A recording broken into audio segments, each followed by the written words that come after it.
Baik, malam ini kita akan masuk dalam ibadah KKR.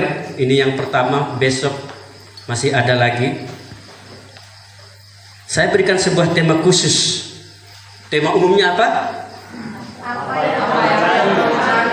Apakah yang kamu cari? Jauh-jauh dari Tiga Pinanga ya. Jauh itu kan? Ya. Itu baru 3, itu belum 1000, ya berapa begitu, itu jauh itu. Dari pagi mereka sudah siap-siap, baru tadi sore. Saya telepon masih di Kebanjahe katanya. Masih lama ini. Tapi puji Tuhan sudah sampai di sini, jauh-jauh dari Tiga Pinang, dari Tarutung lagi ya. Yang lahir Tarutung, yang besar di Tarutung, itu jauh sekali. Dari Bohorok, puji Tuhan. Ya, di sini bisa menemukan apa sebenarnya yang kita butuhkan. Kita mencari kadang-kadang nggak tahu apa yang kita cari. Tapi malam hari ini kita akan bisa mengerti hal itu ya. Bagaimana belum bisa muncul? Oh ya. Ya. Oke. Ini temanya. Ya, kita baca sama-sama tema ini, ada di bawah ini. Kalau itu tema umum, nah di sini khusus. Kita baca sama-sama. 1, 2, 3 ya. Jika ada Yesus, mengapa cari yang lain? Entah apapun yang lain itulah. Sudah berapa kali kita mendengar berita tentang Yesus.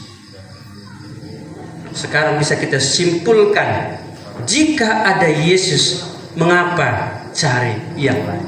Maka malam hari ini kita akan menemukan apa yang kita cari itu. Karena Yesus adalah kasih karunia Allah supaya kita bisa menemukan arti hidup ini. Hati kita tenang, jiwa kita senang, perut kita kenyang. Jika ada Yesus, mengapa cari yang lain?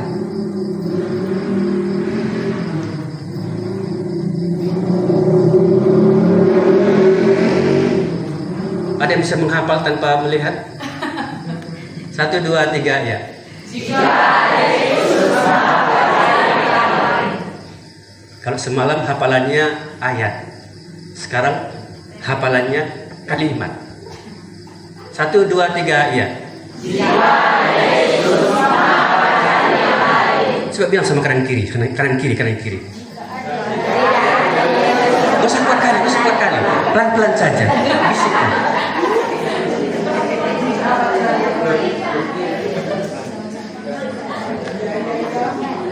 Bikin lagi balasannya, sampingnya lagi, bilang ke yang tadi. Bilang lagi.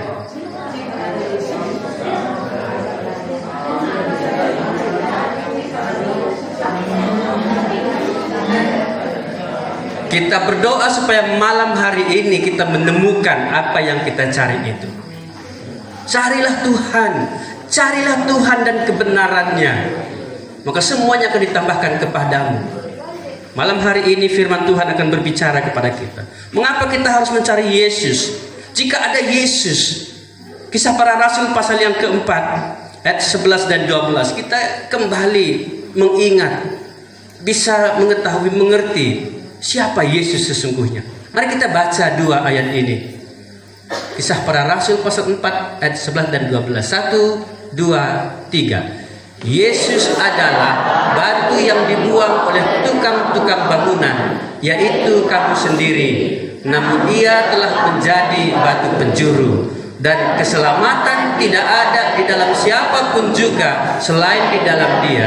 Sebab di bawah kolong langit ini tidak ada nama lain yang diberikan kepada manusia yang olehnya kita dapat diselamatkan.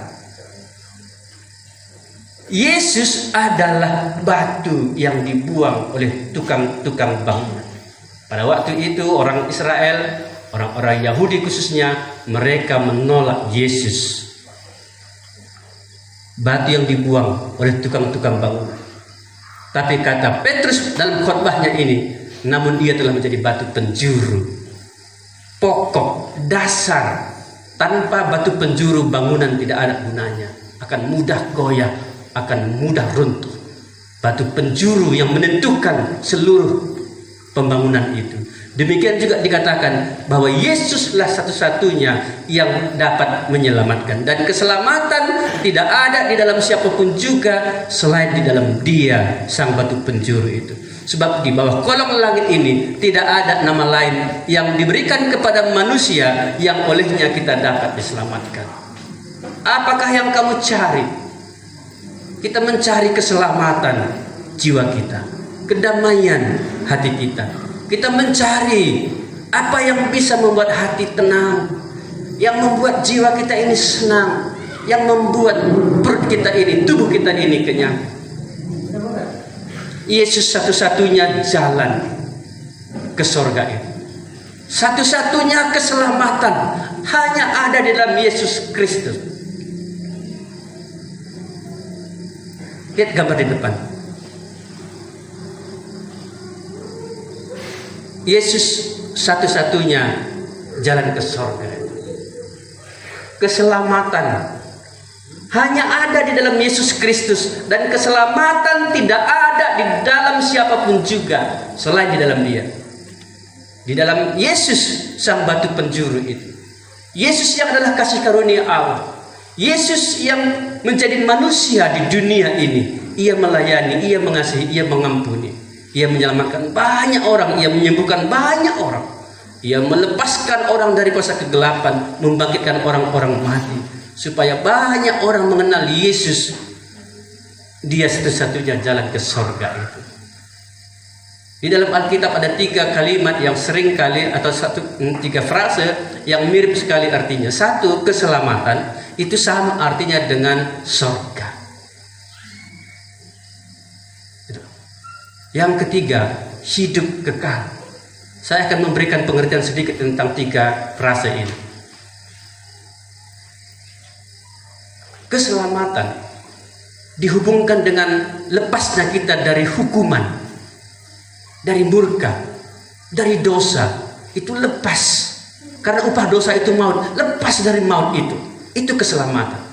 Kalau kita lagi berjalan di pasar hitam sana, ada orang naik kereta ugal-ugalan, tabraknya orang, kita hampir kena, kita selamat namanya. Bahaya. Kalau bicara tentang surga, ini berbicara tentang suatu kebahagiaan, ketenangan hidup. Allah siapkan apa yang kita perlukan, tenang, senang, kenyang. Kalau bicara hidup kekal, sebuah kehidupan bersama dengan Allah senantiasa. Sekalipun ada hujan, panas, sekalipun makan atau tidak makan, hatiku tetap tenang. 3 frase ini itu memiliki makna yang sama meskipun kata-kata yang berbeda, karena ditempatkan pada situasi yang berbeda. Dan Yesus satu-satunya jalan keselamatan, satu-satunya jalan surga itu, satu-satunya yang memberikan kita hidup yang kekal. Karena begitu besar kasih Allah kan dunia ini, sehingga diberikannya anak yang tunggal, supaya setiap orang yang percaya kepada yang tidak binasa, melainkan beroleh hidup yang wow. Ini kalau kita punya Yesus. Makanya saya katakan, kalau ada Yesus, kenapa cari yang lain? Apa yang kita perlukan hari ini? Kita mungkin penuh dengan ketakutan, kehampaan, hati terasa kosong, wajah nggak pala cantik-cantik kali, nggak pala ganteng-ganteng kali. Kita penuh kecewa, nggak seperti yang kita harapkan terjadi. Ada Yesus yang bisa mengubah konsep-konsep itu. Dia mengubahkan hati kita, mengubah pikiran kita, mengubah kehidupan kita. Tubuh yang jelek bisa Tuhan ubah jadi yang cantik. Saya tadi dengar sedikit, enak juga ya. Dulu waktu masih muda, umur 30-an, kata ibu ini, mukanya tadi saya kurang hafal apa tadi kalimat ibu tadi. Mukanya ringut. Iya begitu ya. Setelah usia 67 ini katanya lebih cantik. Apa rahasianya?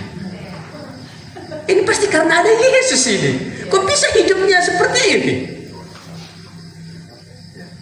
Yang dahulu dia berusaha untuk membunuh, hari ini dia bisa mengasihi.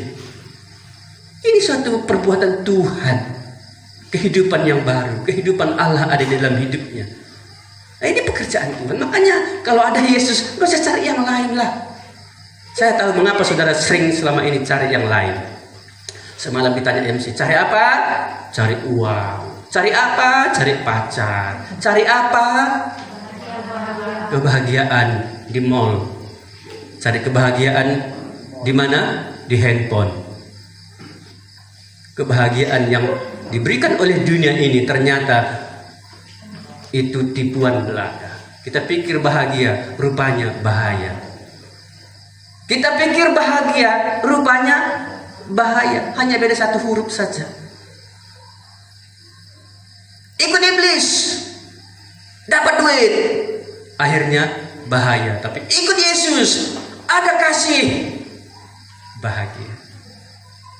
Selama ini kita nggak pernah mendengar tentang Yesus. Selama ini kita nggak tahu ada apa di dalam Yesus. Apa yang dibuat Allah ini kepada kita. Selama ini kita nggak pernah merasakan yang namanya sorga. Sampai-sampai dibilang orang surga kok di bawah telapak kaki ibu. Karena nggak tahu dia itu, nggak pernah mengalami surga yang sebenarnya. Bicara kehidupan, kita ini hidup dalam sandiwara. Di depan orang kita bisa senyum tertawa, tapi di kamar kita menangis, kita sedih. Kita nggak bisa menikmati diri kita. Kita nggak bisa menerima diri kita.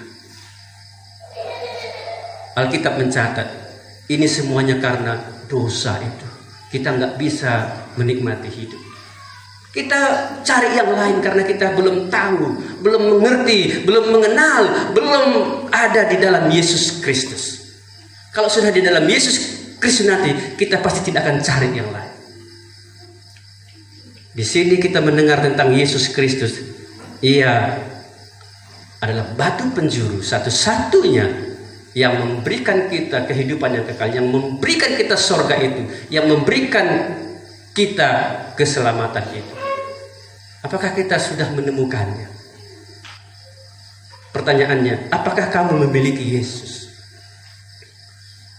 Ini pertanyaan penting. Ini kunci utama.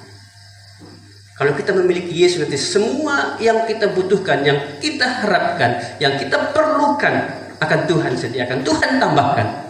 Cari dahulu kerajaan Allah dan kebenaran itu, semuanya akan ditambahkan kepadamu. Tapi kalau kita nggak memiliki kerajaan Allah itu, kita nggak memiliki Yesus Kristus. Karena kerajaan Allah itu adalah Yesus Kristus. Hidup kekal itu adalah Yesus Kristus.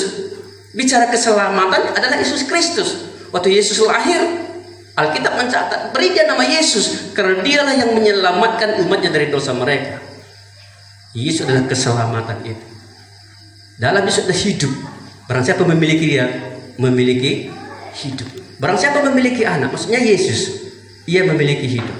Barang siapa tidak memiliki anak, ia tidak memiliki hidup. Dan keselamatan tidak ada dalam siapapun juga selain di dalam dia. Dalam Yesus.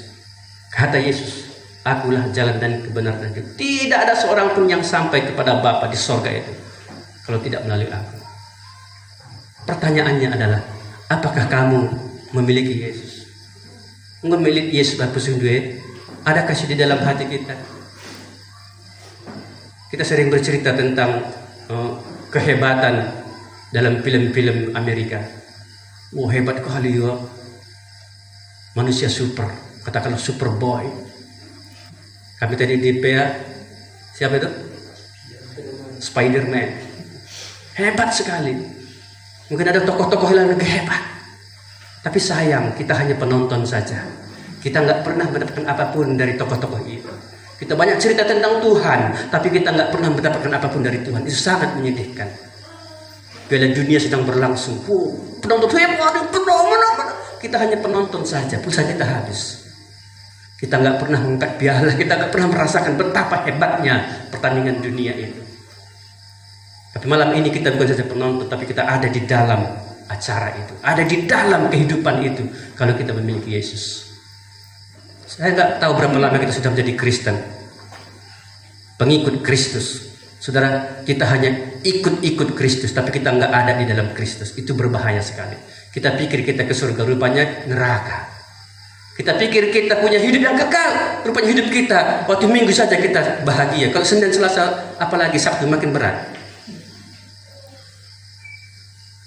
Kita pikir kita diselamatkan, tapi ternyata pergumulan tiap hari. Kalau tiap hari kita melihat pergumulan itu, berarti kita belum sampai dalam keselamatan itu.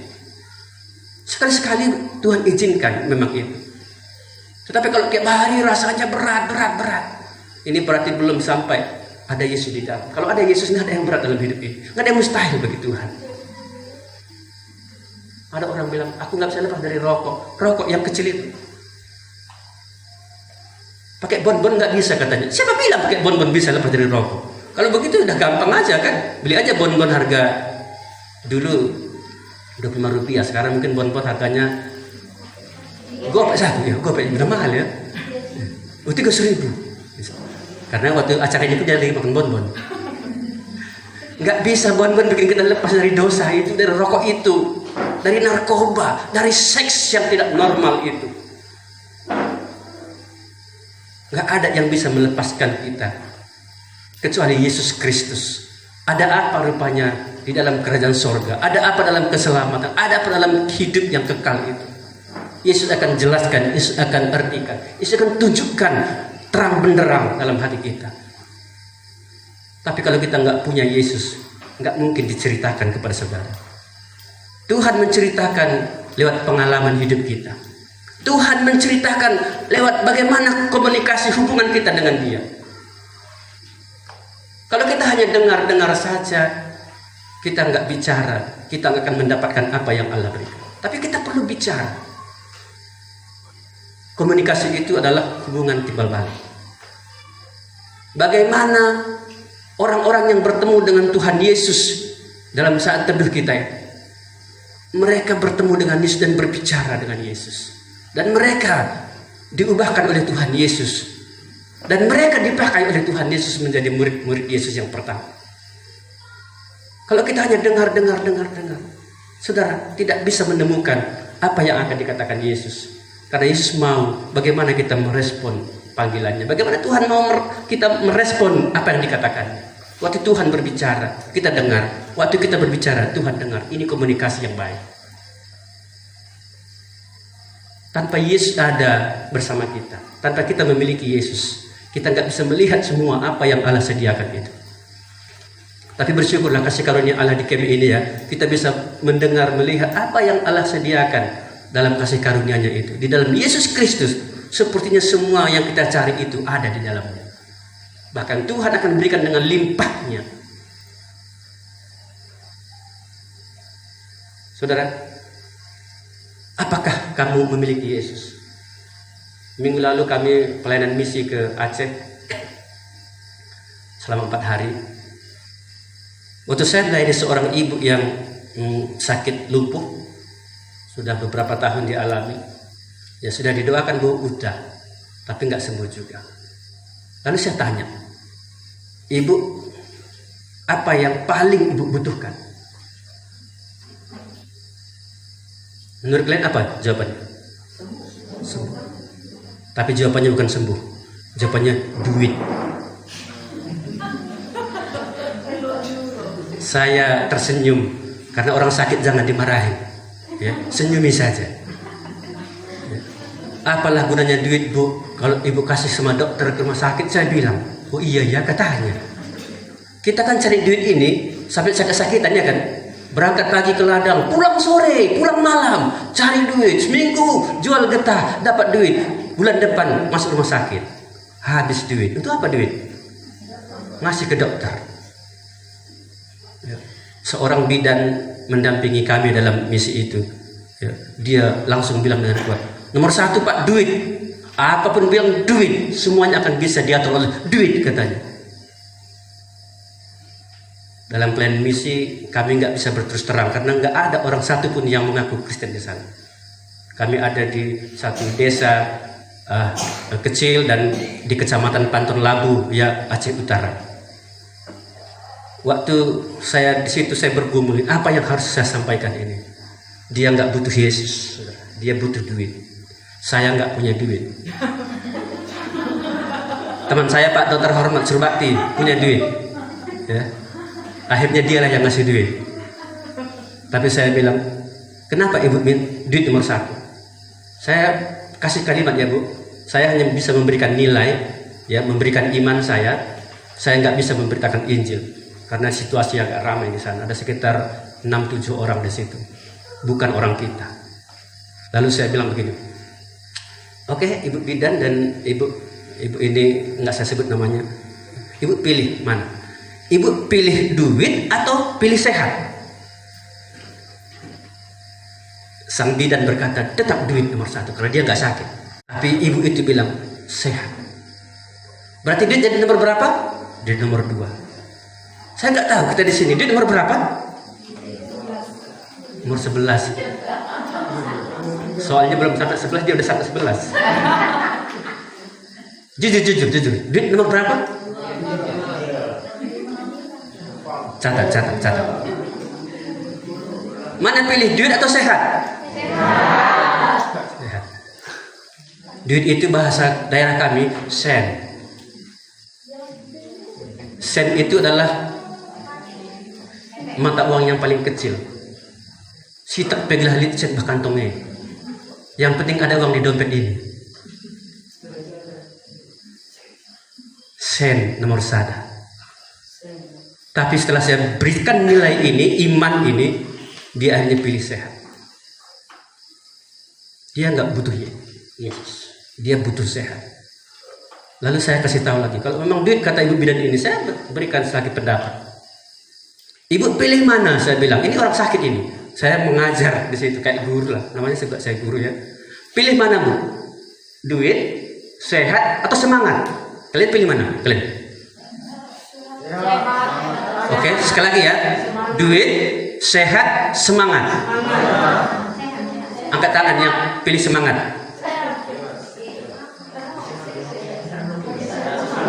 Hanya beberapa orang. Sehat nomor lebih banyak pilih sehat. Pasti lebih banyak pilih duit ini berarti. Hah? Saya berikan jawaban. Kalau kita ke rumah sakit, dokter pandai berkata, bilang begini, Bu, itu penyakit ibu itu dari pikiran ibu. 90% penyakit dari mana? Pikiran. Semangatlah Bu, katanya. Kita bayar 1 juta kan gitu. Hanya dia bilang semangat Bu, katanya dah. Mana nomor 1? Semangat. Ini urusan jiwa. Semangat itu urusan jiwa. Pikiran kita, perasaan kita, keinginan kita, itu bikin semangat. Kita Amsal mencatat, hati yang gembira adalah obat yang ternyata semangat ini lebih mahal nilainya. Itu di jiwa kita. Soal sehat, itu biasa di fisik kita. Meskipun itu lambung, itu masih fisik kita. Meskipun itu jantung, itu masih fisik kita. Kita butuh sehat. Tapi kalau sudah lama dipakai lambung ini, sudah lama dipakai jantung ini, namanya juga sudah sering dipakai, ya rusak. Tambah lagi kita nggak rawat, dia makin rusak. Karena pikirannya entah apa aja yang dipikirkan. Mengapalah aku orang miskin ini? Mengapalah aku jelek? Mengapalah aku makan nggak enak? Kenapalah aku? Kenapa terus? Turun berat badan berapa kilo, Bu? Seminggu 7 kilo. Bukan dia nggak makan, tapi karena pikirannya ini loh. Ini lebih mahal ini. Mencari jiwa yang semangat ini. Nggak bisa kita dapatkan dengan makan minum, tidak. Oh nanti makan BPK, aku pasti semangat hidupku. Enggak juga. Rata-rata kita makan BPK-nya minggu lalu. Enggaknya semangat hidupnya kan? Maka akhirnya saya tanya, mana lebih penting ibu? Ibu itu bilang semangat. Tapi sang bidan berkata, duit.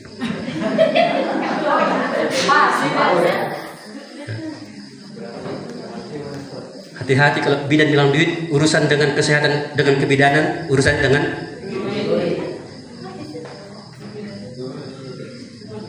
tapi duit tetap itu penting Pak. Penting tapi sudah nomor 3. Oke, sekarang saya tambah lagi. Sekarang mana lebih penting? Ya, Ibu. Duit, sehat, semangat, selamat. Pilih mana? Selamat. Hah? Selamat. Selamat ya. Selamat artinya hidup, saudara. Waktu banjir di Aceh, mereka bercerita di tempat kami ini ada 4 meter air. Malam itu datang air tiba-tiba, begitu cepat, ibu ini lumpuh. Maka keluarganya, suaminya mengangkat dia, memikul dia ke sebuah tempat yang tinggi, namanya Sana Manasa. Kalau kita di sini los begitu, tapi tingkat begitu supaya nggak kena air. Dia diselamatkan, dia hidup. Ada banyak yang jadi korban, mereka cerita itu. Tapi dia masih hidup. Saya tanya dia, mana lebih penting bu? Duit, sehat, semangat atau selamat? Dia bilang apa? Selamat. Bersyukurlah ibu. Bersyukurlah ibu. Hari ini masih bertemu kita. Ibu masih selamat. Ibu masih hidup. Jelek-jelek begini kita di sini. Bersyukurlah kita masih hidup. Hah?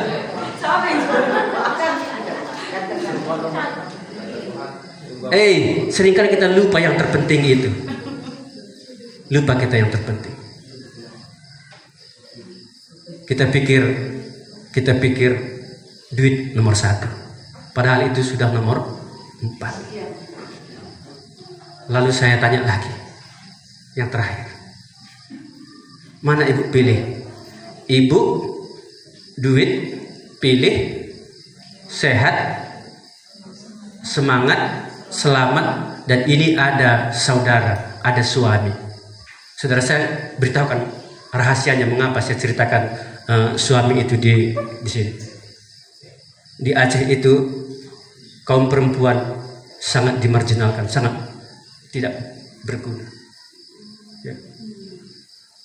Mereka nggak boleh menjadi orang hebat kecuali memang Cut. Nama Cut itu adalah nama anak bangsa. Kalau tidak, semuanya itu mereka itu diabaikan. Mereka jadi istri kedua. Seringkali mereka ditinggalkan. Tapi saya bilang, ibu masih ada suami setia di sini. Ini lebih daripada hidup ini. Tanpa keluarga bagi yang sudah menikah, itu nggak ada gunanya duit, nggak ada gunanya sehat, nggak ada gunanya semangat, nggak ada gunanya hidup kalau sudah terpisah dengan pasangannya. Kita yang nggak merasakan ini, yang nggak mengerti bagaimana besarnya arti hidup ini kalau sudah menikah. Saudara, saya pakai kata S5. Orang hanya tahu S3 di dunia pendidikan. Sarjana 1, strata 1, strata 2, strata 3. Ini pakai S5. Sen jadi nomor 5. Nomor berapa sen? 5. Apa arti ini? Kecil. Perkara sen kecil. Kalau Alkitab mencatat, nanti Tuhan tambahkan semuanya itu. Nomor 1 apa? Saya bilang, karena ini cerita keluarga. Kalau nggak nomor 1 adalah hidup, itu nomor 1. Selamat. Kalau kita selamat dalam Yesus Kristus, ini jauh lebih penting. Tapi karena dia sudah menikah dan ada suami yang begitu setia, suami juga sakit-sakitan tapi dia setia. Itu yang membuat keluarga itu bisa berjalan sampai hari ini. Kalau tidak, katanya itu semua hartanya sudah terjual untuk berobat. Ke dokter sudah berapa dokter dia temui, dukun berapa dukun sudah temui, tapi nggak sembuh. Tapi saya bilang, saya kasih obat sama ibu. Apa itu obatnya? Pikiran ibu ini diluruskan. Jangan buat duit nomor 1, tapi hidup ibu nomor 1. Ada suami itu nomor 1. Sekalipun kita ini punya kekurangan, kelemahan, penyakit, tapi ada yang mengasihi ibu. Ada suami di situ. Sekalipun kita orang yang sangat rendah, nggak punya apapun di dunia ini, ada yang mengasihi kita, itulah Yesus Kristus. Saya waktu sudah menerima Yesus, saya pernah bilang, saya nggak usah menikah, saya nggak butuh pasangan hidup, saya nggak butuh anak, bisa semua menjadi saudara saya. Saya sudah dikasihi Tuhan, itu sudah cukup. Tapi Tuhan berkata lain. Tuhan rasa perlu seorang penolong, Tuhan siapkan penolong bagi saya. Tapi tetap Tuhan yang mengasihi saya, nggak pernah saya abaikan, nggak pernah saya lupakan. Yesus, Allah yang datang ke dunia ini, kasih karunia itu, dialah yang mengasihi kita. Dialah yang menyelamatkan kita. Kita ini jadi anak-anaknya, jadi satu keluarga dengan dia di sorga itu. Pernahkah kita kebayang kalau kita ini anak-anak Allah punya keluarga di sorga? Pak Dr. Hormat waktu pergi ke Aceh, dia bilang, kami mau bersaudara dengan kalian. Nggak punya marga mereka. Tapi kami saudara kalian. Kami datang kemari. Bulan lalu Pak Dokter datang ke sana bersama timnya Perkesi dari Jakarta. Dan minggu lalu kami pergi lagi ke sana. Bulan depan kembali lagi kami ke sana. Untuk menjangkau mereka. Ini saudara kita di sini. Begitu mahalnya keluarga. Bagi yang sudah menikah, ingat ini sangat penting sekali. Ada yang mengasihi, yang memperhatikan kita. Tapi yang terutama ada Yesus Kristus yang mengasihi kita. Bukan saja mengasihi kita, Dia mengampuni kita pada waktu kita berbuat salah. Dia akan mengampuni kita. Tapi kalau kita nggak memiliki Yesus, kita nggak merasakan kasih itu. Kita nggak merasakan pengampunan itu. Kita nggak mendapatkan apapun dari Tuhan. Tadi sudah selesai cerita kisah yang tadi ya. Mari kita lihat contoh berikut ini. Di Alkitab ada satu kisah. Dari Markus pasal 10 ayat 17 ini tentang seorang yang datang kepada Yesus. Saya akan membacakan ayat ini. Pada waktu Yesus berangkat untuk meneruskan perjalanannya, datanglah seorang berlari-lari mendapatkan dia. Dan sambil bertelut di hadapannya, ia bertanya, "Guru yang baik, apa yang harus kuperbuat untuk memperoleh hidup yang kekal?" Sampai di sini dulu. Di Alkitab dicatat Markus 10. Waktu Yesus berangkat, Yesus yang kita bicarakan tadi, batu penjuru itu, yang menyelamatkan itu, yang satu-satunya jalan ke surga itu, yang mempunyai hidup yang kekal, memberikannya kepada kita itu. Yesus berangkat dalam perjalanannya. Dia sedang mencari jiwa-jiwa itu. Karena dia tahu manusia membutuhkan Tuhan, maka Tuhan datang ke dunia supaya bisa bertemu. Dia dalam perjalanannya. Datanglah seorang berlari-lari mendapatkan dia. Kayaknya lebih semangat dia untuk bertemu dengan Yesus sampai berlari-lari. Kita di sini belum ada berlari-lari, saya perhatikan. Malah kita santai-santai saja ya. Sudah jam makan, masih santai-santai saja tadi saya perhatikan. Udah acara dimulai, masih santai-santai saja. Ingat orang ini, datanglah seorang berlari-lari mendapatkan dia. Bahkan dikatakan, dan sambil bertelut di hadapannya, dia bertanya kepada Yesus. Ada orang gak pernah bertanya kepada Yesus. Orang hanya sering berseru kepada Yesus, berdoa, berkata kepada Yesus, gak pernah bertanya.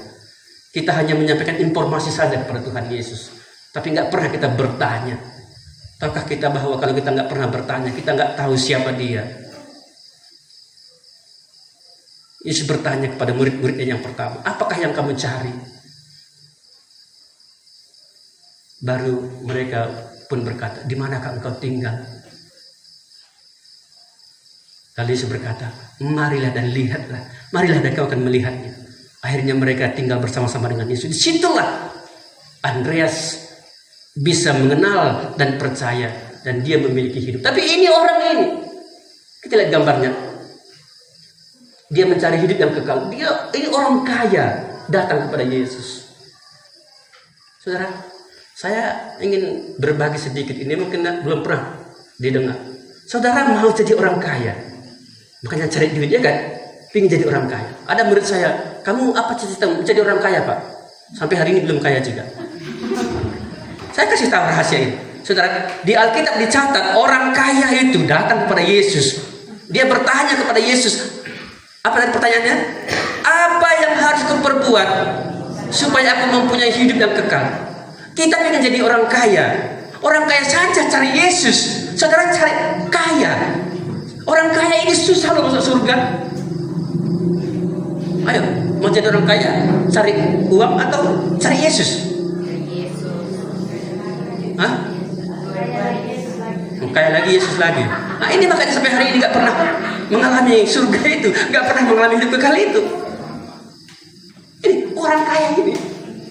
Di Alkitab dicatat banyak orang kaya datang kepada Yesus. Besok diceritakan itu. Tapi yang ini orang kaya ini datang. Dia bukan saja datang berlari-lari, tapi dia bertanya kepada Yesus. Ada gambar satu lagi orang kaya ini. Dia bertanya.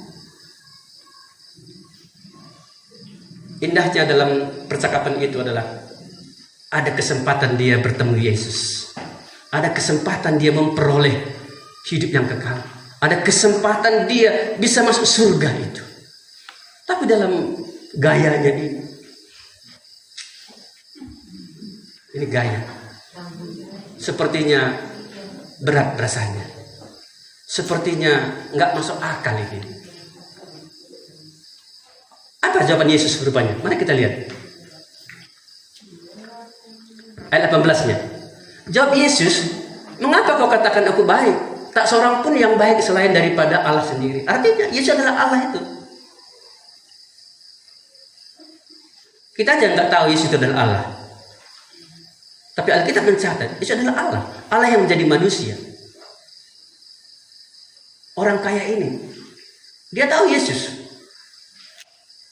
Guru yang baik. Guru yang baik itu hanya Allah. Allah lah yang baik. Kita sering nyanyi lagu sekolah minggu. Allah itu baik. Ada satu lagu. Apa lagunya? Allah itu baik. Atau kita nyanyikanlah. Mana tahu kita nggak tahu bahwa Yesus adalah Allah. Allah 1, 2, 3 ya.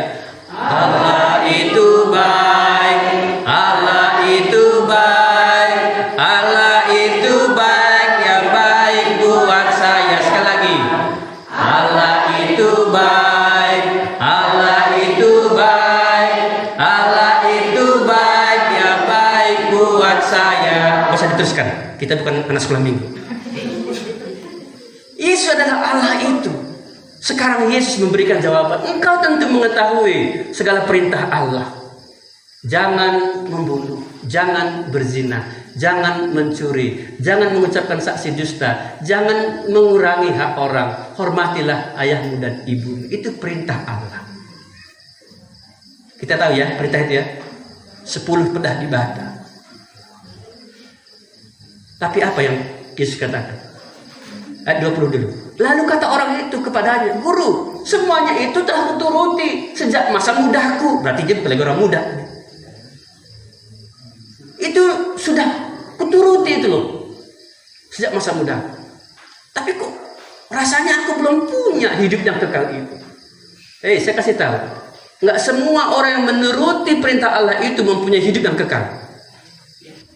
Bahkan sebaliknya ada orang menuruti perintah itu supaya mereka mempunyai hidup yang kekal. Ada banyak itu. Jangan-jangan kita juga ada di sini. Saya ulangi kalimat ini karena kalimat ini agak sulit membedakannya. Ya. Ada orang melakukan perintah Allah itu bukan karena mereka sudah punya hidup kekal, tapi karena mereka membutuhkan hidup kekal itu. Itu semuanya sudah kuturuti sejak masa muda. Tapi aku rasanya kosong. Rasanya hampa, rasanya hidup ini nggak bahagia, rasanya nggak ada keselamatan itu bagiku, rasanya hidupku kok gini-gini terus. Bukan dengan menuruti itu kita mempunyai hidup yang kekal.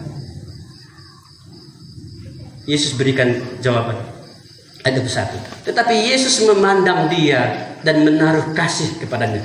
Yesus menaruh kasih kepadanya. Yesus memandang. Kata memandang itu, Yesus melihat sampai kedalaman hati orang itu.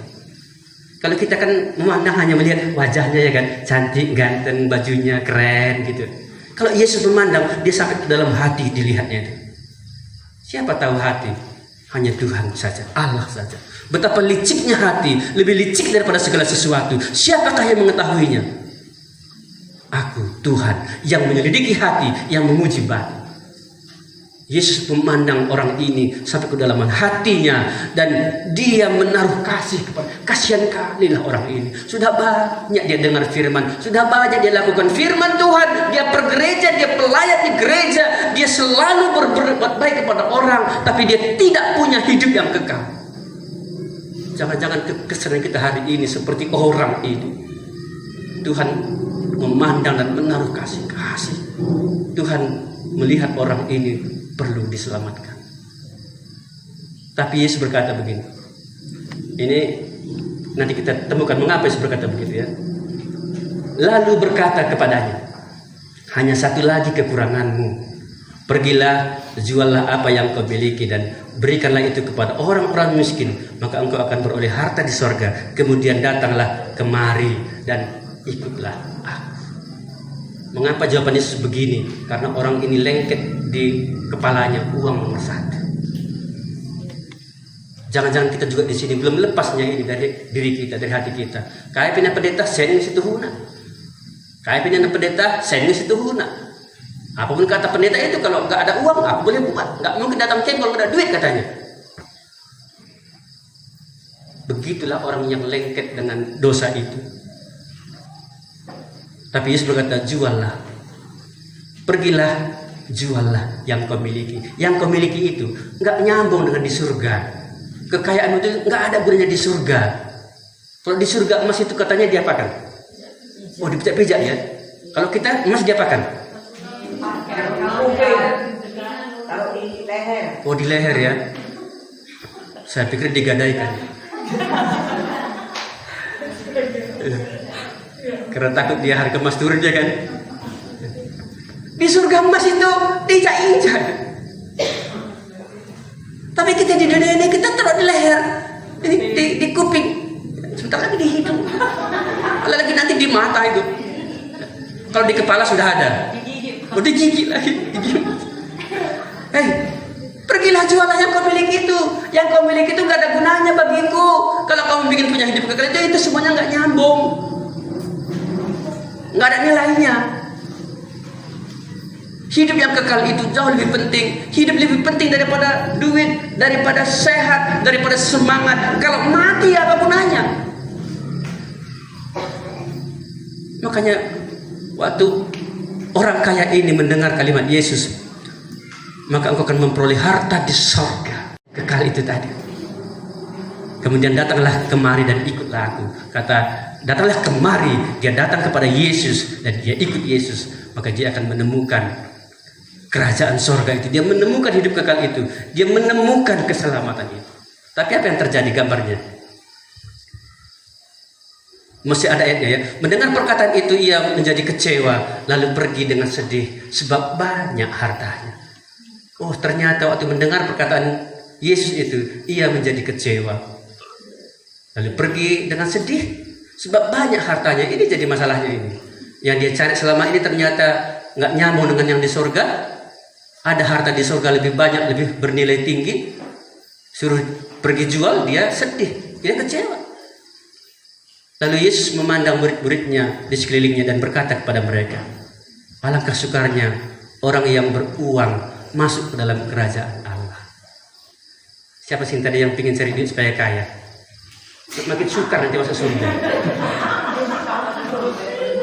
Mana lebih susah, orang miskin masuk surga atau dengan orang kaya masuk surga? Orang kaya.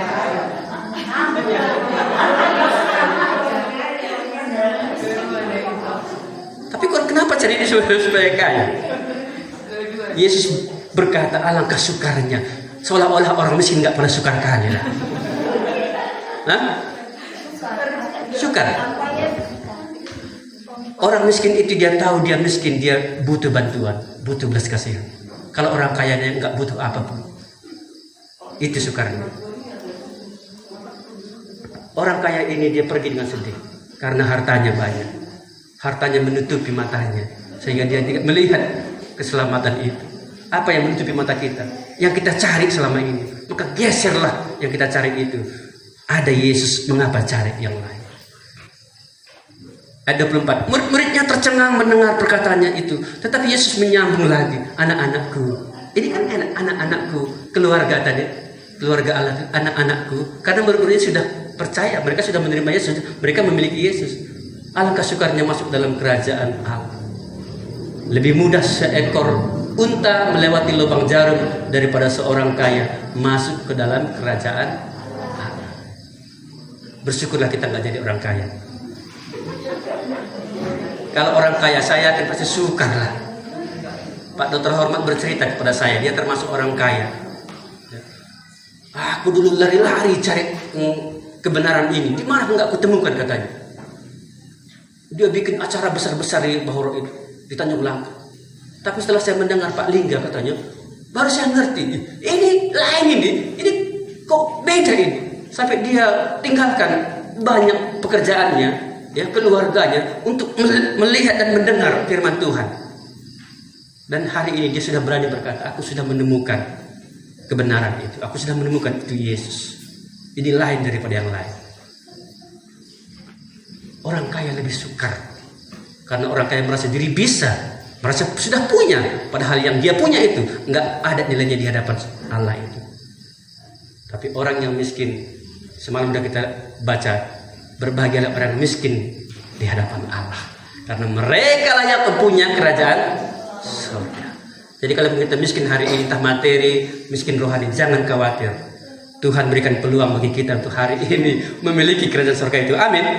Kita berpeluang memperoleh hidup yang kekal itu. Kita diberikan kesempatan untuk masuk ke dalam kerajaan surga itu. Orang ini sedih, pergi, kecewa dia.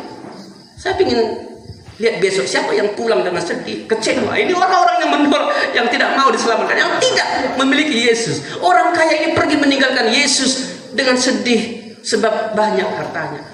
Biasanya orang kaya nggak sedih, tapi ternyata orang kaya sedih. Kita yang di sini bahagia karena ada Yesus.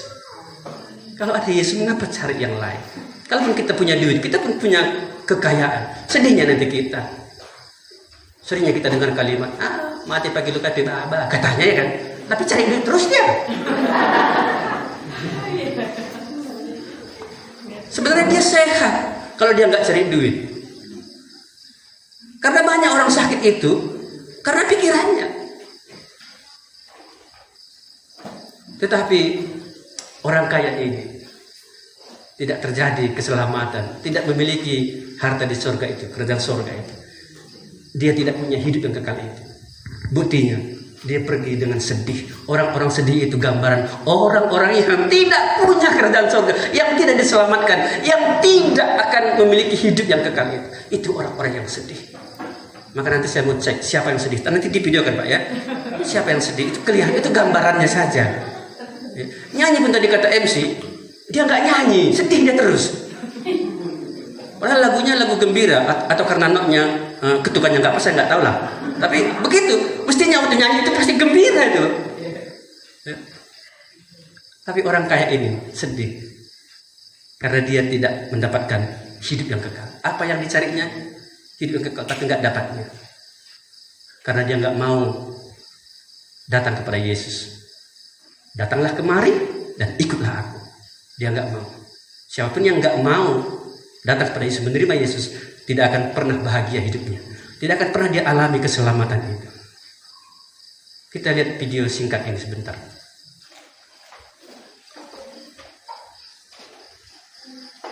Ini ada video singkat.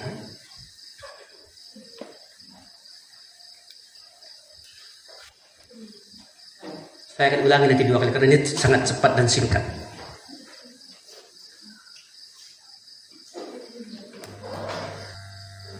Hanya satu video saja, supaya nanti kita tidak berlama-lama, karena nanti kita nonton film.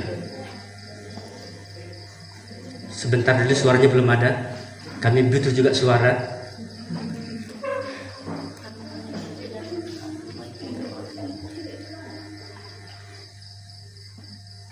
Pikiranmu di segala aspek hidupmu, aku lebih berharga daripada emas. My dearest, siapa nomor 1 di hatimu? Aku ingin menjadi nomor 1 di hatimu, di pikiranmu, di segala aspek hidupmu. Aku lebih berharga daripada emas. Akulah terbaik yang dari surga. Banyak yang penting di hidupmu, orang tuamu, pasanganmu, anakmu, pekerjaanmu, studimu, dan masa depanmu. Namun aku adalah yang terpenting di atas semuanya. Tanpa aku, kamu khawatir tentang kesehatan, keuangan, kehidupan, dan masa depanmu. Diberkatilah kamu yang mengandalkan aku. Bersamaku, kamu mendapatkan kekuatan untuk menjalani hidup ini bersama orang yang kamu kasihi dan dapat menikmati berkatku serta meraih masa depan penuh harapan. Tempatkanlah aku sebagai yang nomor 1 dan utama di hidupmu. Akulah pemilik kehormatan, kejayaan, kehidupan, dan kemuliaan di bumi dan di surga. Aku yang akan membuat perbedaan di antara kamu dengan orang lainnya, sebab kamu memprioritaskan aku di dalam hidupmu. Aku mengasihimu, Jesus Christ. Malam ini, jika ada Yesus, mengapa? Tempatkanlah Yesus itu nomor berapa? Nomor 1 di hati. Ia mengasihimu. Seperti keluarga tadi, ada suami yang mengasihi istri itu nomor 1. Yesus nomor 1. Jangan biarkan uang itu nomor 1. Tapi Yesus nomor 1. Karena Yesus bisa menambahkan apapun yang kita butuhkan. Mengapa kita butuh Yesus nomor 1? Saya akan meneruskan sedikit lagi tentang khotbah ini. Apakah yang kamu cari? Karena ini tema kita secara umum. Apakah yang kamu cari? Kalau ada Yesus, mengapa cari yang lain? Malam hari ini kita buat satu keputusan dalam hati kita. Aku harus memiliki Yesus. Aku harus menempatkan Yesus nomor 1 di hatiku. Tuhan menjanjikan banyak hal. Di dalam Yesus kasih karunia itu berlimpah-limpah. Apa yang kamu cari? Mungkin ini yang paling penting bagi kita, gambar berikut ini. Apakah dosa bisa selesai? Ini masalah terbesar dalam hidup manusia. Dosa yang membuat Allah seolah-olah tidak ada, tidak adil. Dosa yang membuat kita jauh dari Allah. Dosa yang membuat uang tadi menjadi bahaya.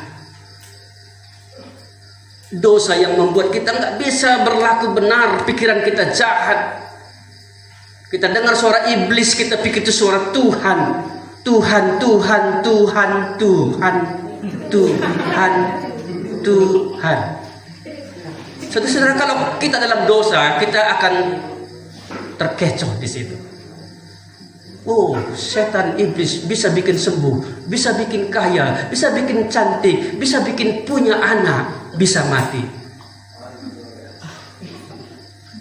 Hati-hati saudara. Apakah dosa bisa selesai? Ini pertanyaan dalam pergumulan hidup manusia paling besar. Dosa yang membuat matahari itu pun kita benci. Matahari yang begitu baik, mengeringkan pakaian basah kita, ya kan?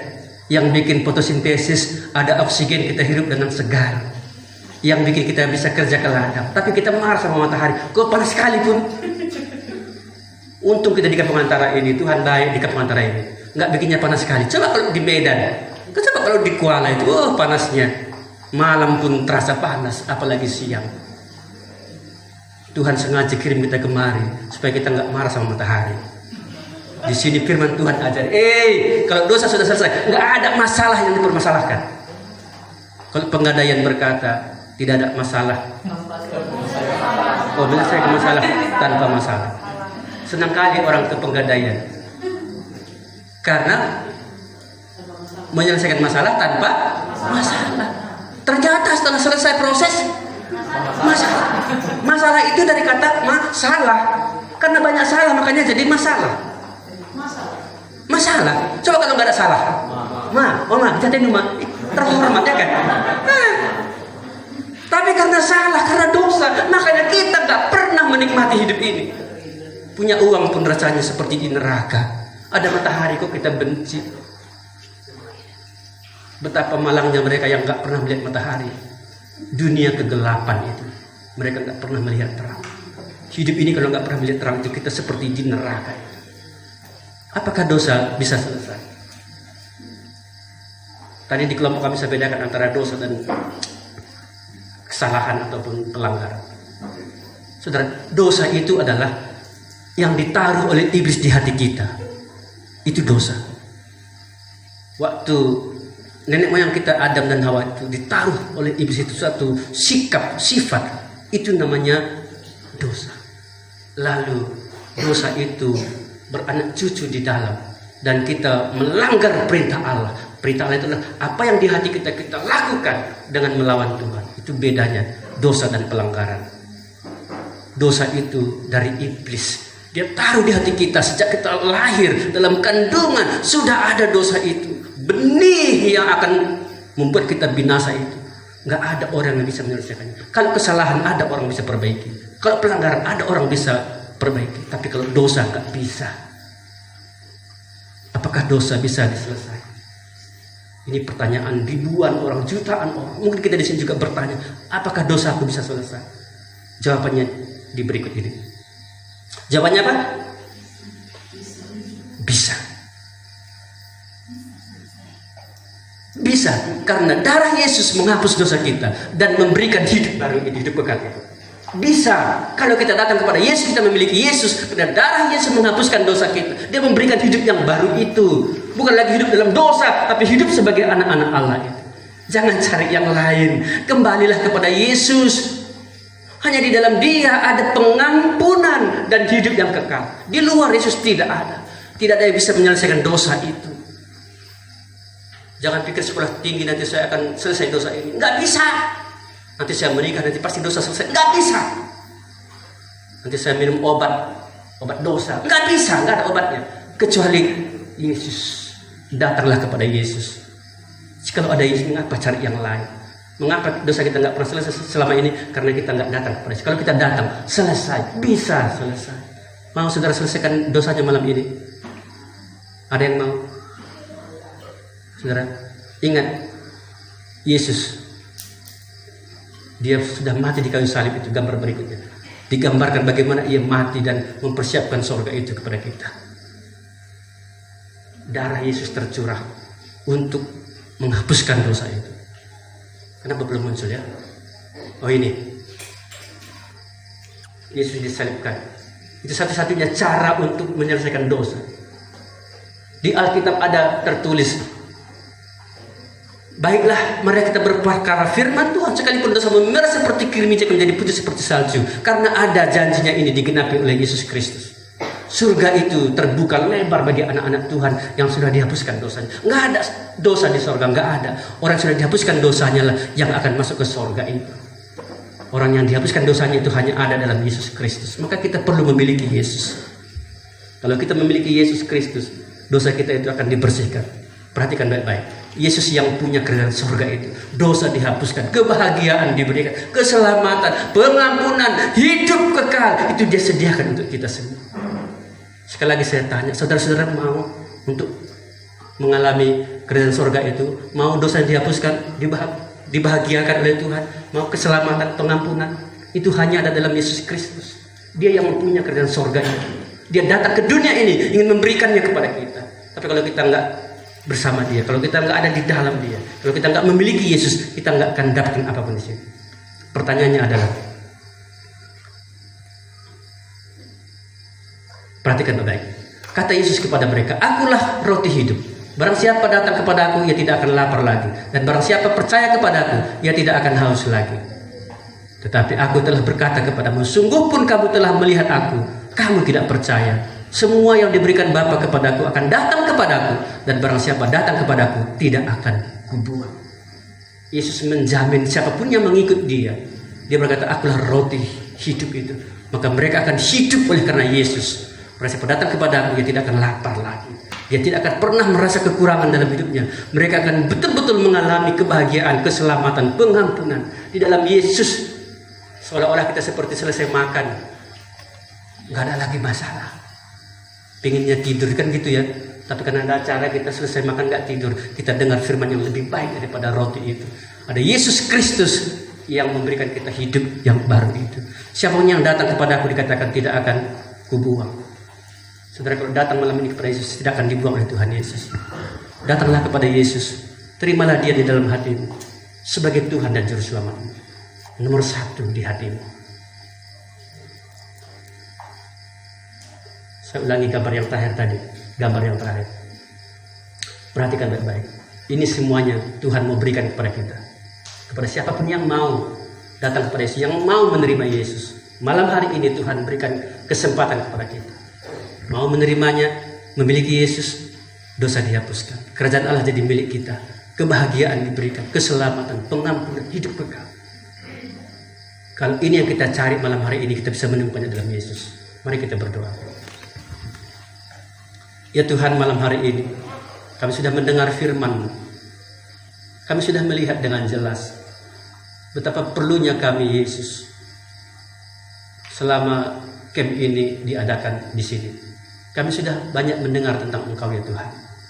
Dan malam hari ini kami sudah melihat dengan jelas lagi, Engkaulah satu-satunya yang memberikan kami keselamatan itu, yang memberikan kami jalan ke sorga itu, yang memberikan kami hidup yang kekal itu. Di dalam Engkau ada pengampunan, ada keselamatan. Hanya kami perlu mempercayai Tuhan, menerima Tuhan, datang kepada Tuhan, menjadikan Tuhan Yesus nomor satu di hati kami. Malam hari ini Tuhan, kami mengakui tanpa Tuhan Yesus kami tidak pernah menemukan kebahagiaan ini. Buatlah Tuhan supaya malam hari ini hati kami sungguh-sungguh terbuka untuk Tuhan. Kami mau mengundang Tuhan di dalam hati kami masing-masing.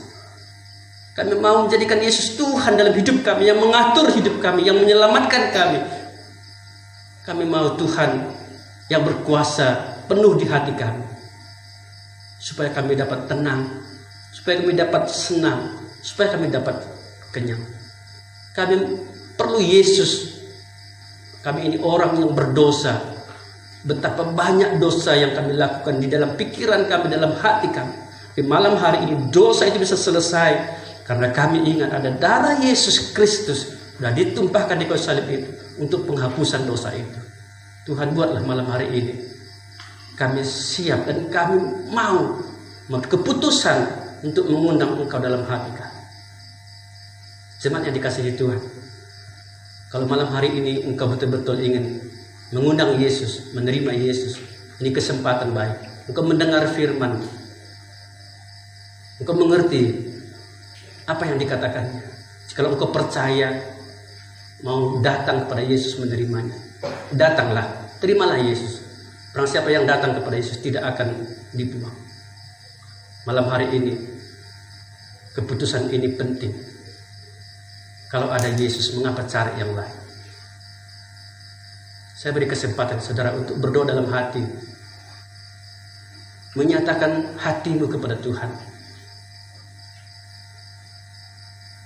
Kalau ada dosamu yang belum selesai, Tuhan Yesus bisa selesaikan. Kalau engkau belum punya hidup kekal itu, malam ini Tuhan mau berikan kepadamu. Jika engkau butuh kasih dan pengampunan, malam ini pun Tuhan akan tunjukkan kepadamu. Tapi engkau datanglah kepada Yesus.